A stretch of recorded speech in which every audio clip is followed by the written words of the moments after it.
கருவேப்பிலை கொத்தமல்லி, அப்புறம் வெங்காயம், தக்காளி, வெங்காயம் பூண்டு போட்டுக்கலாம். கடுகு, ஜீரகம், கடலைப்பருப்பு கொஞ்சம் போட்டுட்டு நம்ம தாளிச்சிடலாம். மஞ்சள் நல்லா வெந்ததுக்கப்புறம் நம்ம உப்பு சேர்த்துக்கலாம். தேவையான அளவு உப்பு சேர்த்துக்கலாம். இப்போ மிளகாத்தூள், மல்லித்தூள் சேர்த்துக்கலாம். இதில் வந்து 2 ஸ்பூன் மிளகாத்தூள், 1 ஸ்பூன் 1.5 ஸ்பூன் மல்லித்தூள் போட்டுக்கலாம். கொஞ்சம் சாம்பார் மிளகாத்தூள் போட்டுக்கலாம். இதில் ஜீரகமும் மிளகும் சேர்த்துக்கலாம். இதில் அரைச்சி வச்சு 2 தக்காளி சேர்த்துக்கலாம். கொஞ்சம் தண்ணி ஆட் பண்ணிக்கலாம். தண்ணிக்கு வந்து நம்ம அரிசி தண்ணி வந்து எடுத்து வச்சுருக்கோம், அது வந்து கொஞ்சம் சேர்த்துக்கலாம்.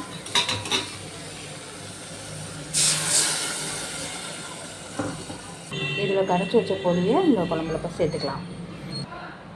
இதில் 1/2 ஸ்பூன் வந்து நாட்டு சர்க்கரை சேர்த்துக்கலாம். இது நல்லா கொதிச்சு வந்தோன்னா நம்ம இறக்கிக்கலாம். எண்ணெய் பிரிஞ்சு வர மாதிரி இருக்கும். அப்போ வந்து நம்ம ஸ்டவ் ஆஃப் பண்ணிக்கலாம். இந்த ஸ்டேஜில் நம்ம இறக்கிக்கலாம்.